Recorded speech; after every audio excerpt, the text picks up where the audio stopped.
Love जिहाद का angle बनाकर मुस्लिम शख्स को बदनाम करने का प्लान बनाया गया।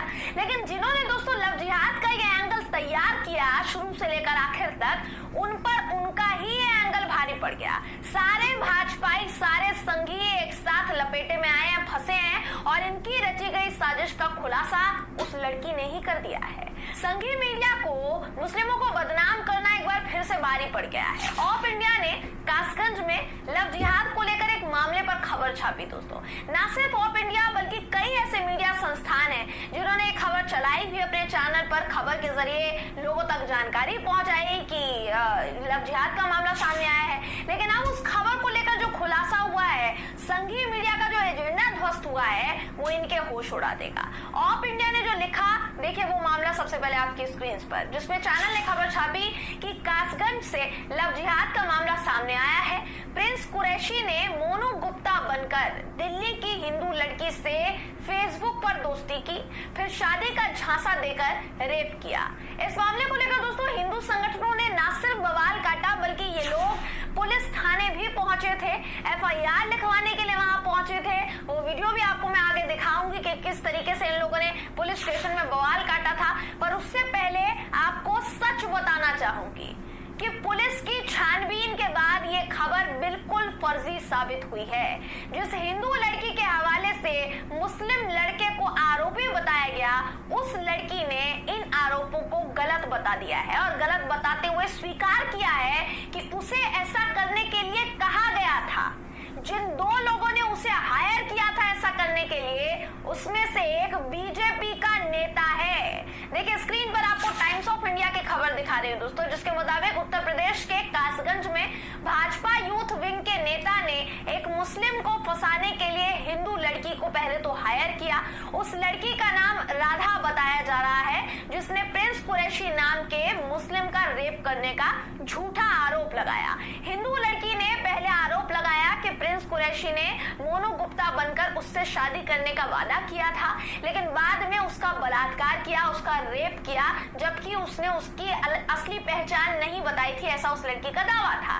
राधा के इस आरोप के बाद मुस्लिम शख्स प्रिंस कुरैशी को कासगंज पुलिस ने आईपीसी की धारा 376, 323 और 506 के तहत मुकदमा दर्ज करके गिरफ्तार कर लिया था। लेकिन बाद में जब मामला कोर्ट पहुंचा, मजिस्ट्रेट के सामने पहुंचा, तो लड़की ने मजिस्ट्रेट के सामने जाने से पहले ही सब कुछ दूध का दूध और पानी का पानी कर दिया।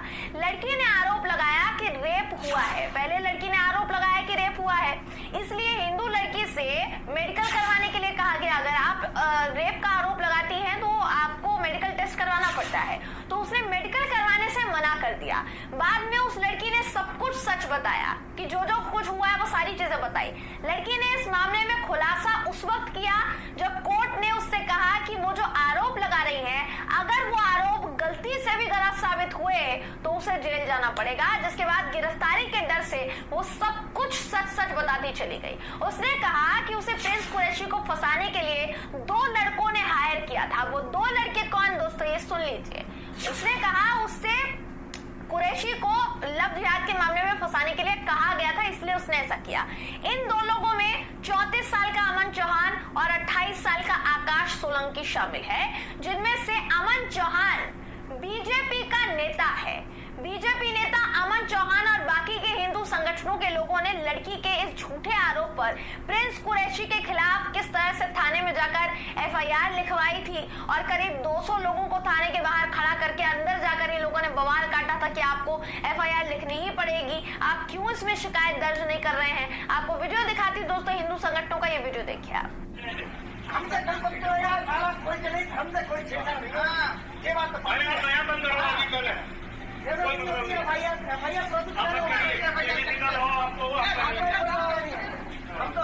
जी। तो महिला के बेबुनियाद आरोपों पर ये लोग सीधा पुलिस थाने पहुंच गए। वहां जाकर एफआईआर लिखवाने के लिए सबके सब बवाल काट रहे थे। लेकिन अभी देख लीजिए, इस खबर के झूठा साबित होने के बाद इन लोगों में से एक भी शख्स आपको दिखाई नहीं देगा, एक भी शख्स आपको नजर नहीं आएगा, ना तो पुलिस थाने के इर्द गिर्द और ना ही कहीं और। महिला को बीजेपी नेता ने हायर किया, और फिर ये पूरा ड्रामा रचा गया। बताया जा रहा है कि प्रिंस कुरैशी से कोई बहुत पुराना विवाद चल रहा था इन दोनों लड़कों का, जिसके चलते उसे मुस्लिम होने की वजह से लव जिहाद के केस में फंसाने की कोशिश की गई। पुलिस का कहना है कि राधा नाम की उस हिंदू महिला ने जो कुछ भी कहा, जब हमने जांच पड़ताल की तो हमारी जांच पड़ताल में, हमारी इन्वेस्टिगेशन में उसके सभी आरोप झूठे साबित हुए, कोई भी सच्चाई नहीं थी उनके आरोपों में।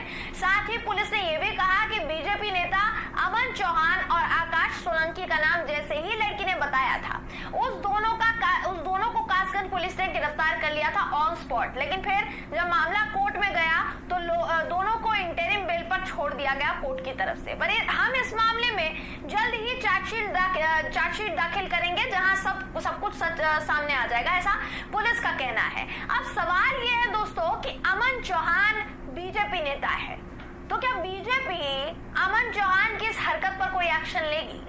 Bharatiya Janata party youth wing के नेता ने एक बेकसूर को कसूरवार ठहराने के लिए हिंदू लड़की का सहारा लिया और फेक लव जिहाद केस पे फंसाया। क्या यहाँ पर बीजेपी सच सच बताएगी कि आखिर अमन चौहान ने ऐसा किया है या फिर नहीं किया है, और अमन चौहान से उनका क्या नाता है?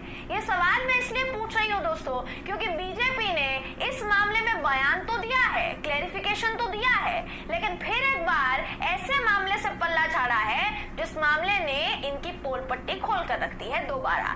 टाइम्स ऑफ इंडिया की खबर के मुताबिक बीजेपी जिलाध्यक्ष हैं केपी सिंह, जिन्होंने कहा है कि अमन चौहान बीजेपी का कार्यकर्ता नहीं है, उसे पार्टी से हटा दिया गया था। वहीं आकाश सोलंकी को तो मैं जानता ही नहीं हूँ, बीजेपी का इस मामले से कोई भी लेना देना नहीं है। शायद ही ऐसा बयान दोस्तों बीजेपी पहले भी दे चुकी है, आपको याद होगा थोड़ा, तो मैं आपको याद दिलाना चाहूंगी। जब उदयपुर हत्याकांड में रियाज अटारी का कनेक्शन बीजेपी से निकला था तब भी यही कहा था, और जब जम्मू कश्मीर में पकड़े गए आतंकी तालिब हुसैन का कनेक्शन बीजेपी से निकला था, बकायदा अमित शाह जी के साथ फोटो आई थी, तब भी ऐसा ही कुछ कहा गया था। दोनों ही बार बीजेपी ने अपनी पार्टी के नेताओं कार्यकर्ताओं से पल्ला झाड़ा और इस बार भी कुछ ऐसा ही हुआ है। भारतीय जनता पार्टी बेशक इस मामले में मुस्लिम शख्स को फंसाने वाले भाजपा के कार्यकर्ता से पल्ला झाड़ रही हो कि हम नहीं जानते हैं, हमारी पार्टी का नेता नहीं है, लेकिन जब चार्जशीट दाखिल होगी दोस्तों तब तो सब कुछ साफ साफ हो ही जाएगा ना, तब तो कुछ भी नहीं छुपाया जा सकेगा।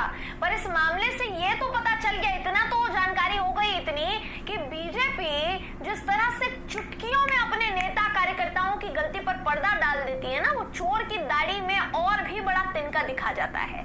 बाकी बीजेपी यूथ विंग के नेता ने मुस्लिम को फंसाने के लिए जो कांड रचा वो तो अब जग जाहिर हो ही चुका है, जिसकी सारी करतूतें बहुत जल्द बाहर आ जाएंगी, क्योंकि पुलिस ने जो चार्जशीट दाखिल करने का दावा किया है वो चार्जशीट दाखिल होते ही एक एक झूठ बेपर्दा हो जाएगा।